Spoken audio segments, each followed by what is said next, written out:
What is going on? Welcome to the DeFi DGen podcast number 14. Yes, number 14. This is crazy. I can't believe we're already at number 14. I'm here with Ian. What's up, guys? Welcome back to an exciting number 14 of the podcast and newsletter. Absolutely. We got Let's some get good this stuff in here. absolutely. Let's get this party started. Today, can you see that, Ian? Sweet. Yeah, looks good. All right. Today we're going to be talking about the news. We got a lot of news to cover, interesting stuff to say the least, along with opportunities on the Fantom ecosystem, and then list of new DeFi protocols I've done. These are kind of more like up and coming. Yet a couple of them have been around for a little bit, but most of them are relatively new. And then we got the WTF over WTF, right? So WTF was the airdrop, and it did not go well. But before we get into the crypto news, let's go ahead and check out the market, the current market situation. I just watched part of our last week's podcast. First of all, my lighting sucked. Second off, we were at around $33,050 for Ethereum. And obviously the question of the day is, do you think this is a debt? The price action of this past week. Do I think it's going to keep going down or a dead cat bounce, which basically means I don't even a know what that little means. Basically means we hit a bottom and then we saw a reversal, but it's kind of a fake out. It's a bull trap type of deal, right? Right. What do you think? Do you think we're in one or no?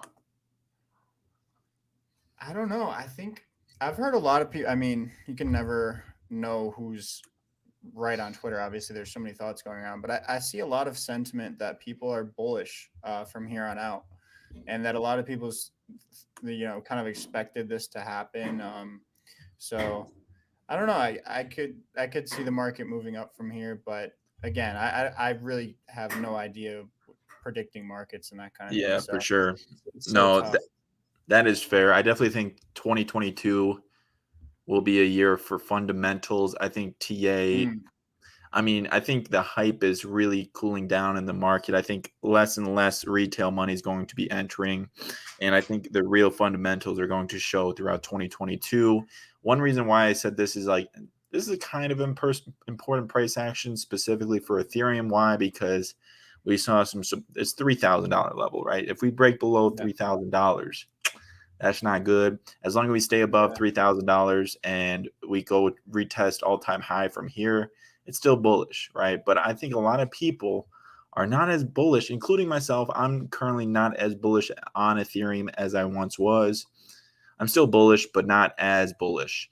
And that's kind of why I was kind of dollar cost averaging out of Ethereum, even though it's still my largest holding by far, but I'm slowly dollar cost averaging out. What do you think about Ethereum specifically? And any thoughts on that?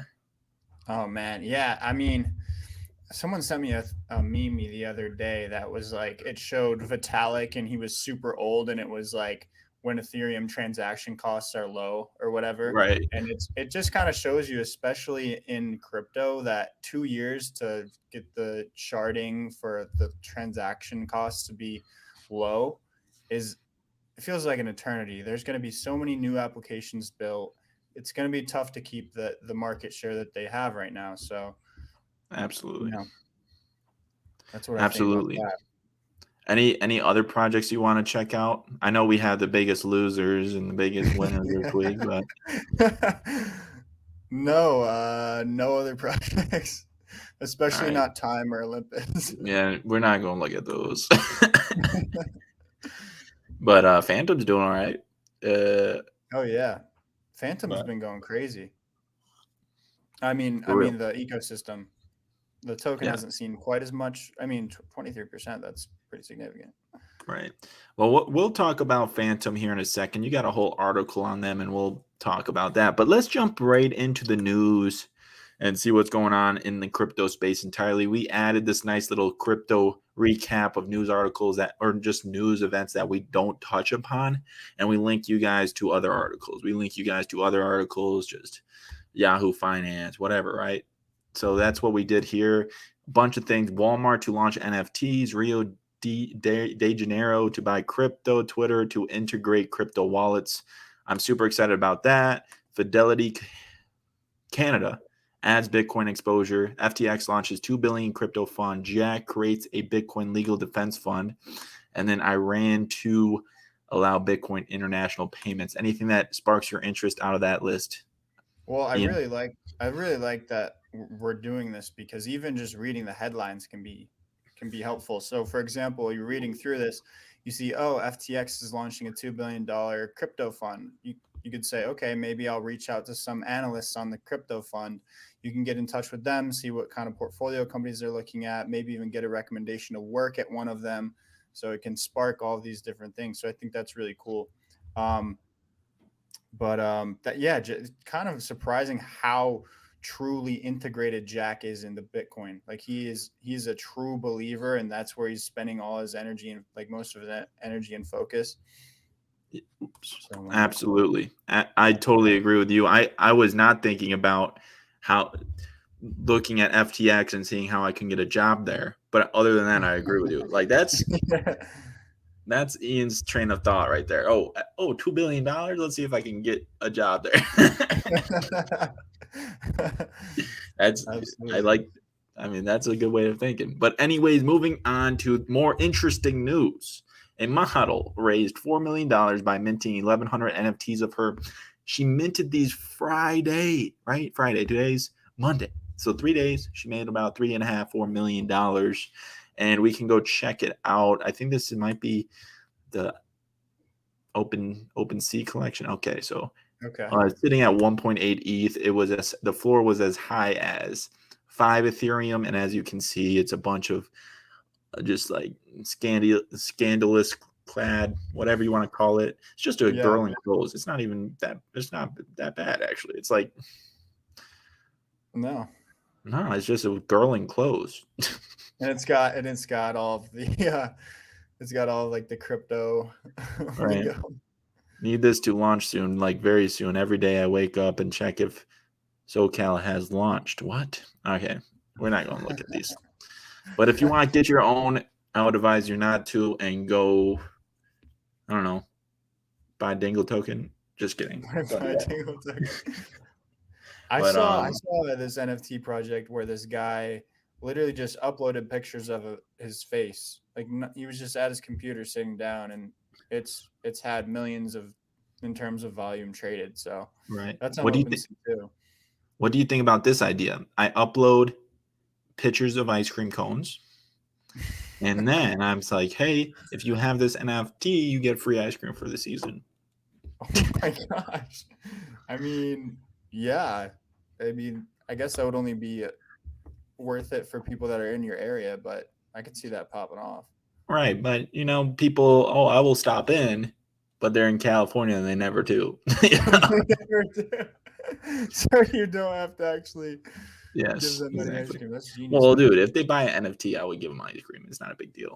But Yeah. anyways, let's move on to Mike. Well, not even moving on. Mike Novogratz bought some of these NFTs, tweeted about it. Also, Logan Paul bought 20 of them for about 4 and 5 ETH a piece, right? So he Wow. bought when the floor was around 4 ETH. He bought Man, 20 of them. I hear about him losing a lot of money lately. He bought a Pokemon box that was fake for like 3.5 million. Yeah, He's not getting paid by Mayweather. really. Yeah, he hasn't got paid apparently yet. Damn, he's taking L's and L's and L's. But A little bit. I mean, tough out there. I'm sure he's still doing all right though. Yeah, yeah, 100%. Bitcoin. So Bitcoin hash rate hits all-time high. So Bitcoin hash rate basically is a function of how many pieces of hardware are running Bitcoin software, keeping track and securing Bitcoin's blockchain. And as you can see, the hash rate is all at all-time highs. It's around 187 million terahashes per second, right? Which is just a measurement of computing power. Mm-hmm. So pretty interesting. Just keep that in mind when looking at Bitcoin's price. Yes, it's down, but Bitcoin's hash power is at an all-time high, which is pretty interesting to say or to see. China is developing an NFT market. This is very interesting. We can go in depth about this because it's tough out there. It's interesting out there because China is developing an NFT market on their centralized blockchain where they can see everybody's transaction. Nobody has financial privacy. And what's crazy about the blockchain is the metaverse will be created on it, and then everything could be a transaction or a contract, right? So everything in the real world today is a contract or a transaction. For example, you and the law of gravity, that is a contract. And if you participate in that contract, that will be kept on the ledger, and everything can be quantified, everything can be kept track of, and everything can be controlled by the Chinese government. And that's really scary. And I definitely think we are currently in a war for the matrix, for individual freedom. Obviously, people value individual freedom differently between cultures, and I'm not saying the United States culture is any better, but I personally enjoy individual freedom more than the collectivism ideology or whatever you want to call it. That's just me personally, and I will advocate for decentralization or distributed ledger instead of the government controlled ledger, right? So any thoughts on that? I know it's kind of philosophical more than anything else, but what do you think about that?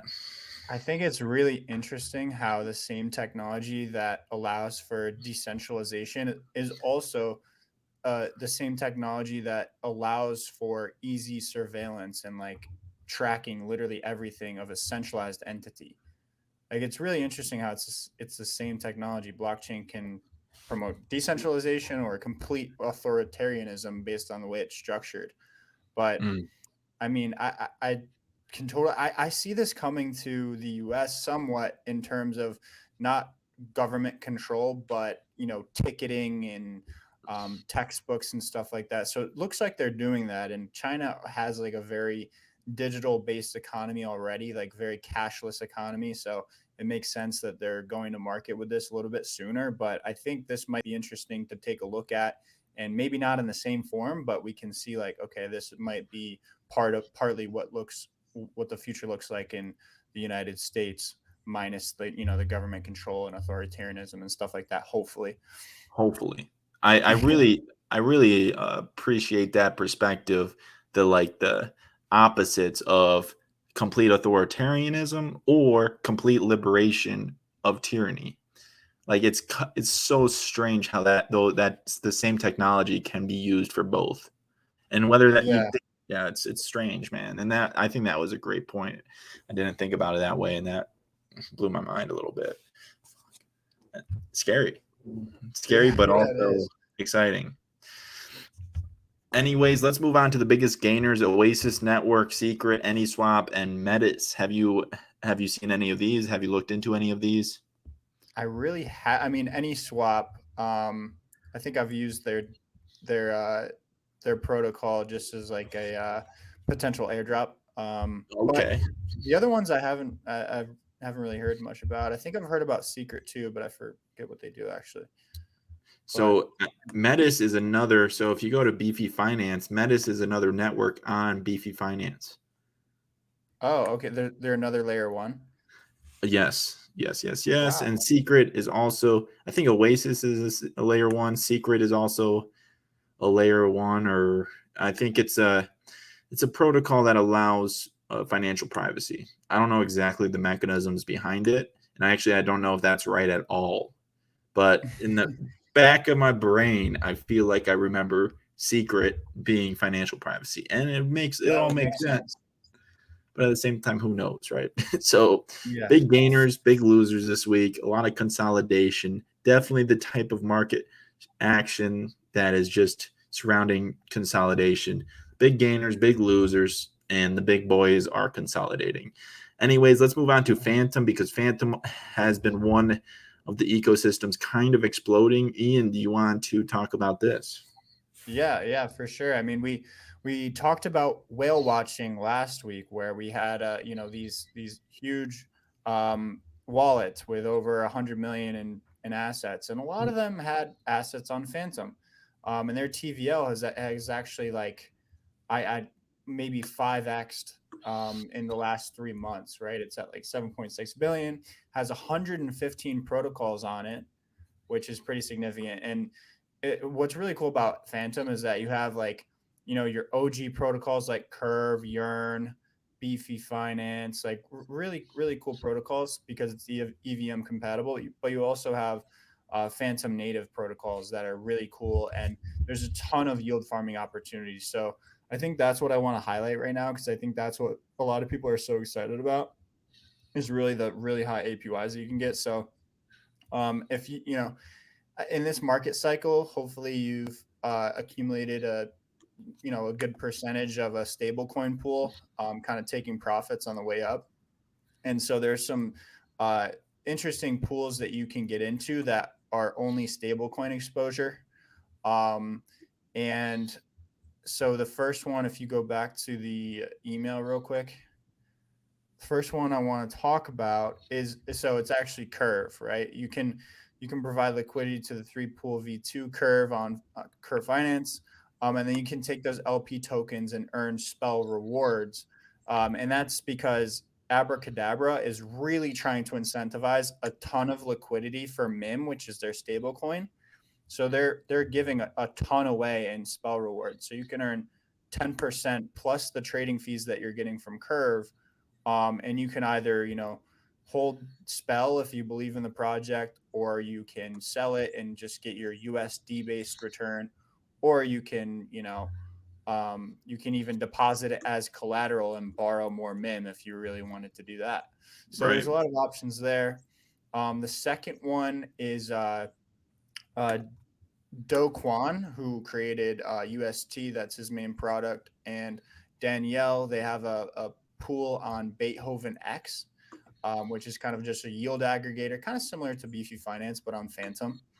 And you can basically just deploy 3 different stablecoin assets into this pool. And you earn like 127% APY or APR last time I checked. Yeah. And you get that in Beethoven X, and then you can stake that Beethoven and earn more APR on that, or sell it again and compound your pool. But a lot of opportunities here. Just look at the APRs here. Not all of these are stablecoin exposure, but very Which pool high. were you talking about? Sorry, which pool So were you talking about? it's right at the bottom of the screen you're looking at right now. Daniel and Doe. There it is. Up 2 more. Yeah, there you This go. one? 8. All right. Oh, it must have dropped considerably. Okay. So a lot of people are probably providing liquidity there. So that's the other thing is, it's these APYs are temporary. So you need to continue looking, but there's tons of opportunities on the platform. And then, you can stake your beats, earn 134% APR. And then these aren't stable coin risk exposure, but they're other kind of yield farming opportunities. One that I really like is providing liquidity for Fantom and Tomb. You can do that on Spooky Swap, and then you can farm those LP tokens. So I like theoretically there's supposed to be no impermanent loss because Fantom is supposed to be the same price as Tomb. Hmm. But it's lost its peg in the past, so there is depegging risk. But you're basically making a bet on Fantom, and you're able to earn like really high APYs. So you get the trading fees from the LP tokens, and then you can put those LP tokens at a Beefy Finance, Repo Farm, and earn 300% APY. So it's like if you believe in the Fantom ecosystem, that's a pretty good strategy, but you also have to believe that Tomb will keep its peg. And then there's another interesting strategy. So Liquid Driver is kind of a new protocol in the Fantom ecosystem. You can provide liquidity for Liquid Driver and Fantom for 150% APR, which you get in Liquid Driver, which is their native token, and then you can stake that to get even more APY, and then you get the rewards in Liquid Driver, Fantom, Boo, which is one of the native tokens for another protocol. And then you can all farm those on Liquid Driver. So that was a mouthful, but basically what that means is through all of the rewards, you can basically be earning passively a ton of different tokens in the Fantom ecosystem. And if you're bullish on the Fantom ecosystem, that's a really good thing, because also I just want to put this out there. Danielle and Andre Cronier, who are two really well-known developers in the space, are creating a new project based on the voting escrowed kind of component from Curve and the Ohm 3.3. They're kind of combining that, and they're launching it on Fantom, and they're giving distributions to the top 20 protocols. So if you had been doing that strategy for a while, you'd likely be getting a lot of that new project that they're shipping. Very interesting. Do you have any insights on that V33 project? Yeah, so they are going to be doing an interview to talk about it more, I think, next week on Frog Radio. So they'll be giving out a lot more details there. But you can go to Andre Cronier's Medium, and he has 3 articles that just kind of only talks about the fee structure. But it's really interesting what they're doing. They're creating, it seems like a pretty compelling incentive system that they're creating. So definitely something to keep an eye on. But, it doesn't look like own forks are too attractive right now in the market. So It's tough. Yeah. But other than that, anything else you want to talk about quickly on the Fantom network before we move on?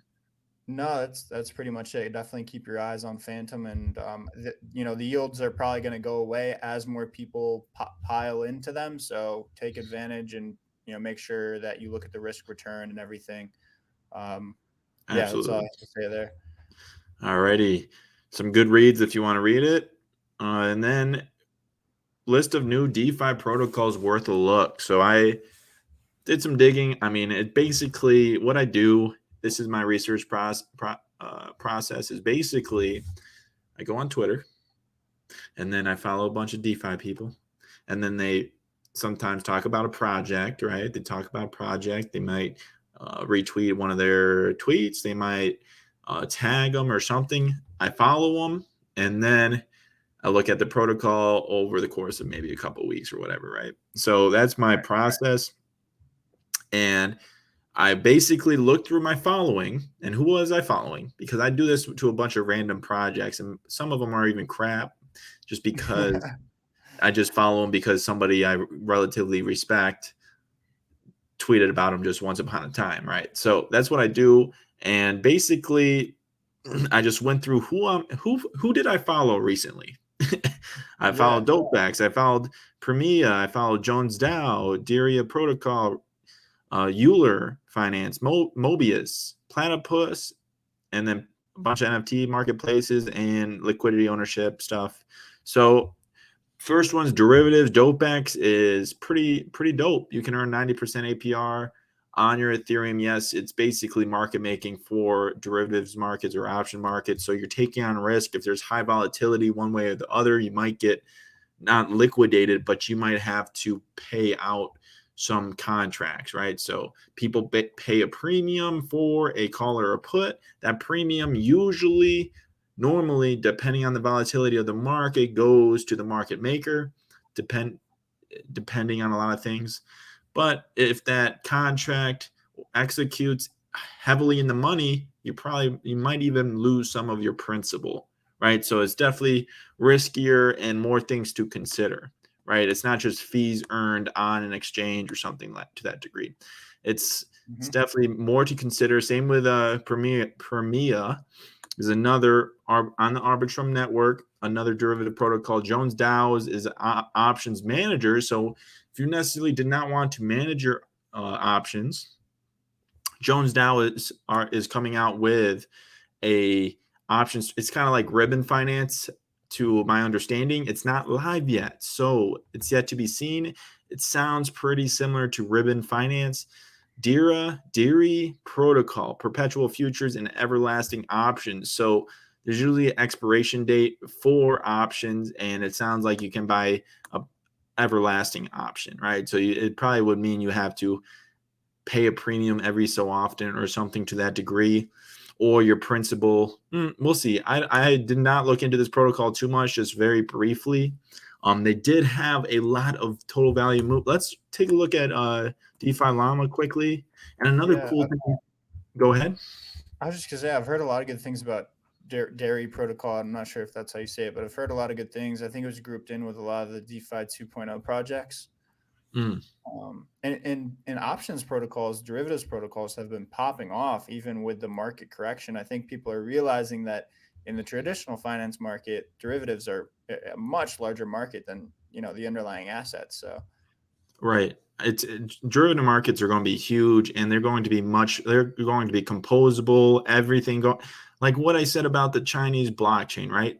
Everything can be quantified. If everything is uploaded to a blockchain, like if information is uploaded to the blockchain, it can immediately be quantified and therefore traded, or like futures or options. A bunch of derivatives can be built around anything that can be quantified. So derivative markets, I mean, it's going to be absolutely nuts. insane. It's crazy. And then if you go to DeFi Llama and just click 7-day chains, you can see the protocols that are kind of popping off. Like Platypus Finance is on Avalanche, up 7,000% this week with 730 million total value locked. And then you can kind of scroll down and see what other applications are popping off, like Beethoven, like we just talked about, popping off. What's interesting here is Agave. I was going to put this into the Agave? lending bar. What's this? Agave? I think that's how you pronounce the fruit. So I don't know if that's what they're going for, but No, you're probably right. Agave is probably wrong. Agave. It is what it is, man. But and then XDAI, right? So Oh XDAI yeah. and Stake. I'm just going to subtly bring them up. Why? Because I think Stake is undervalued. But let We me. gotta check out. Let's check out their TVL. All right, let's check it out. So let's see here. Okay, right here, 23. So we got 23 protocols, 5%. There you go. 209 mil total value locked. Number 27, number 27, just below Moon River and Metis. Okay, and look at this. XDAI/Stake has 23 protocol. Metis only has 4. Right. Ooh, interesting. Yeah. And we go to Stake on here, and look at this. Look at this. Look at this. Ready? The market cap 28 million. Wow. Versus That's crazy. let's even check out Metis, right? That's actually crazy. Metis 567 million. So it's probably like 2 times or something. Something like that, yeah. But yeah, it's 2 times total value locked. Yeah, sorry, I lost you for a second. Let's see here. But absolutely, very interesting. I just want to point that out. Anyways, let's go back to the newsletter. We got a couple more. We got Euler, we got Mobius, which is just a swap. Platypus, like I brought up, you can earn about 100 or 80 to 100% boosted APR. And then we got marketplaces like Paint Swap, which is the NFT marketplace on Fantom. And then we got Looks Rare, and then we got Two Fu NFT. So that's where the Blueberry at GMX Blueberries and the Dope X NFTs are, and those have been popping off a little bit. And then we got Liquidity Ownership, which we got Liquid Driver on there, and then we got Temple Down Redacted Cartel. Anything you want to add to this, Ian? The platypus looks interesting. I'm gonna have to look into that more, but I mean, I don't know how hard it is to really deploy a fork on a new chain. I think Curve is probably already on Avalanche. But I mean, look at that. They forked the protocol that already has an open source code base, and then they offered boosted APRs on stablecoins in excess of 100%. And you could see on, I don't know if you saw it on the when we were just on DeFi Llama before, but their TVL has blown up. I mean, they were like probably one of the top protocols in terms of like their TVL 7-day change. So Mm-hmm. yeah, it just goes to show like um, It's not that kind of stuff interests me in terms of how that some of that stuff is deployed. absolutely. Absolutely. Who knows if it's sustainable? Who knows if these APRs will actually be paid out? So once again, be careful. We're just presenting you with opportunities. We do some of the evaluation. Obviously, we'll filter and not totally put dog shit on your plate, and hopefully never put dog shit onto your plate. But once again, we're introducing you to new projects. This is Platypus Finance. It is a Curve fork, which, like Ian was saying, it basically just takes Curve's code and implements it on a new chain. So Curve was successful. Platypus could potentially be successful. But one thing we've noticed is forks don't play out very well. Forks do not Exactly. play. I mean, Sometimes it's an okay thing because for example, if someone forks compounds code onto a new chain, that code base is really strong, but you want to also make sure that the protocol's team can also ship their own code, because otherwise there's going to be very little innovation, very little chance to keep up with competitors and stuff like that. So uh, it can be a good thing and a bad thing, but I would argue most forks right now are just garbage. yes, majority forks are garbage. I think you said that properly. Speaking of forks that arguably are not garbage, arguably Wonderland.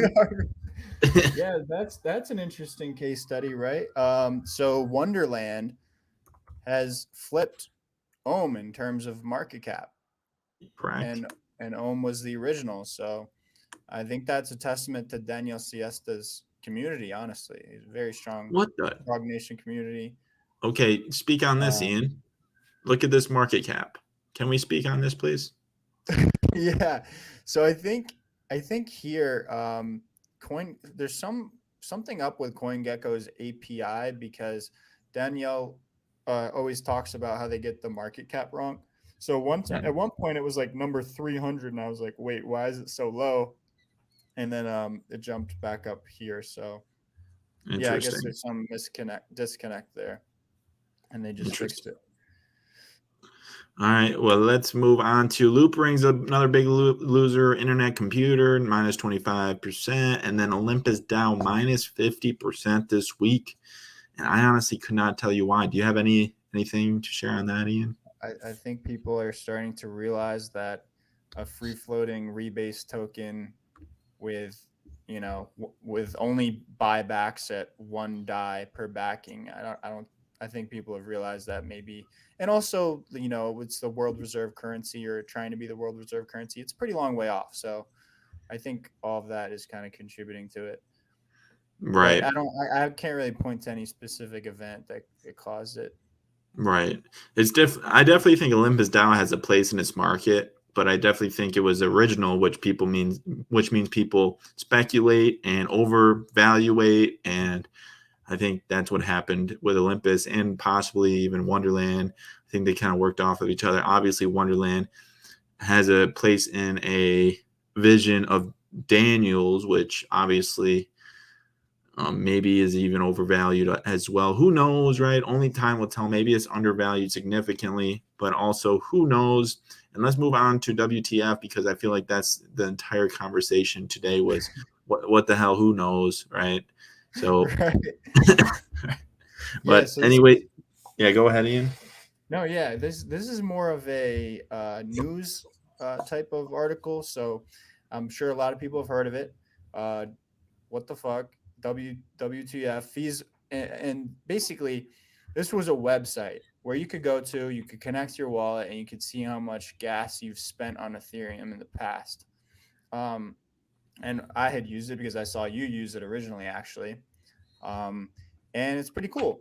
But they announced that they were launching an airdrop.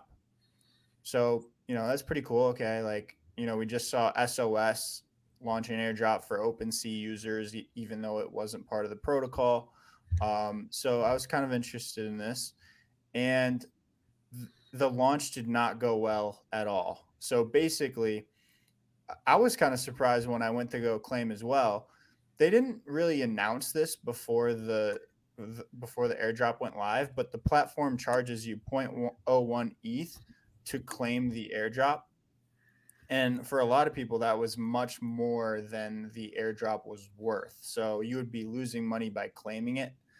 Um, and, you know, not only that, but they also charged a 10% fee for people that wanted to exchange their WTF tokens unless you had an address that was whitelisted or a wallet that was whitelisted.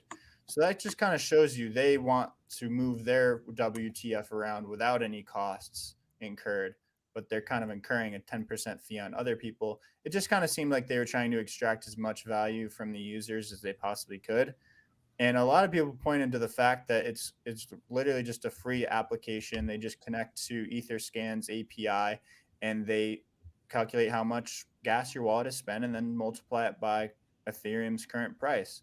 So it's a free service, easily replicable, and um, the tokenomics are terrible. So basically that's kind of how it happened. Also, there were some interesting transactions. There was very low liquidity on AMMs like Uniswap. So people were spending like 86 Ethereum for a fraction of a WTF token. So that's obviously not good to have right as you're launching your token either. So that was kind of some bad media for the project, but definitely just shows that you need to be careful when you're looking at the transactions that you're doing. Nobody should have claimed the WTF if they had more gas fees unless they really believed in WTF, and nobody should have had 86 Ethereum in price slippage for fractions of a WTF token. So that's kind of what I have to say there. Well, put this on the record. I am buying WTF token. Is that right? Long it. WTF. I am long WTF to the moon. I think it's going to be the meme of the next meme coin. That would be insane. Imagine that. Imagine WTF just rockets up to Dogecoin level market. It would just have the most irony ever, like WTF. That would just be what you say about the token. Like, dude, you know what's going to happen? Exactly that, bro. Exactly that. I will. Dude, you're making me start to believe in it. Let's start a campaign. All right. But NFT winners this week, we got Moonfurters, a lot of percentages.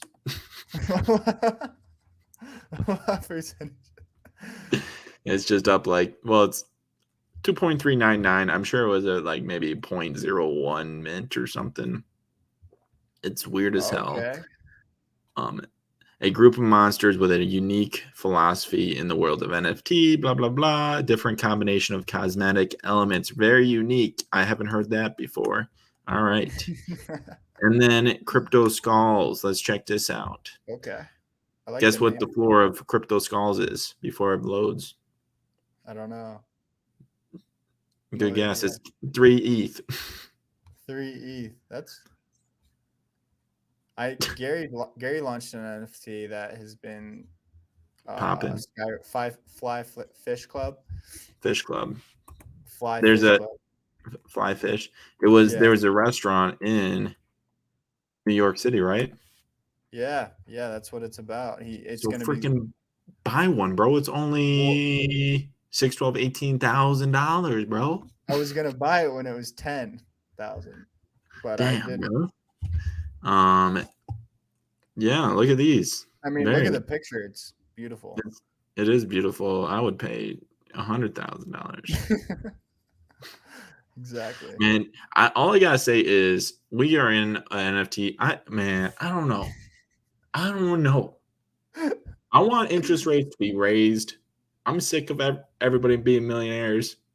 I was just gonna say, when we were talking about the market at the beginning of the podcast, I feel like this bull run has gone on so long, everyone's just tired. least that's how I feel. Yeah, there's definitely a bull market everywhere you look, and it's not everywhere you look, but it's somewhere at any given point. Like it's either NFT, it's either Something's DeFi. blowing up. Yeah. It's fucking nuts. But anyways, let's quickly look at the Dingle hedge fund. Ooh, let's check it out. So we are down. Oh no. Similar to the market. As long as you're beating the market. Well, what's the market? Bitcoin? Bitcoin. All right, let's see here. Let connect my wallet real quick. All right. All righty. Let's see here. D-Hedge. Oops, over here. My man. Oops. 12%. Dingle Asset Management down 12%. What the frick is this baloney honey's going on right here? What is happening, man? I thought we were only down 9 or so, and now we're taking a dumpster now? Shit. We're taking another dumpster. What is it? Ethan Matic? Well, we got a pool of Matic, USDC, ETH, and Balancer earning. This is at like 25% APR. Ooh, very nice. And then this one's Wrap Bitcoin, USDC, and ETH, and this one's at like 20%. And then we got Balancer. This was rewards. This was Yield Farm rewards that I just claimed the other day. So honestly, if you could literally just keep it the allocation that it is right now, and I think in 10 years, this fund would perform extremely well, which is the funny part, you know? Right. Well, we're up 3% this week, down 2.5 today, down 12.5 over the course of a month. We're performing better than what's that hedge fund that I got game stopped? Yeah. I know Citadel was it, but I'm completely forgetting, but they were the ones who bet against GameStop, right? Right, they shorted GameStop. But we're doing better than them, so make sure you don't invest, man. We're just playing around with that for now. But anyways, have a fantastic day. Anything else you want to bring up? Ian? I think that's it for me. Reactions, bro. Shit. I got some reactions. Right. All right. Quickly. We got this dude. Have you seen this video? No, I haven't.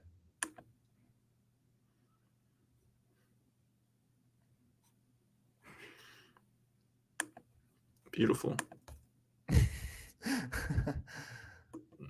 All right, we're going to end it with this video. Screw the other video. We're watching the Laker game. Tell me this didn't just happen. Tell me this didn't just happen. Oh no! Oh no! All right, that's the Laker game. That was like Cardano holders. Yes, just trying to make money. Yep, pretty much, but trying to be too fancy. But anyways, that is all for today. I hope you guys enjoyed. Until next week, well, have a fantastic week. But until next week, peace out. Peace out.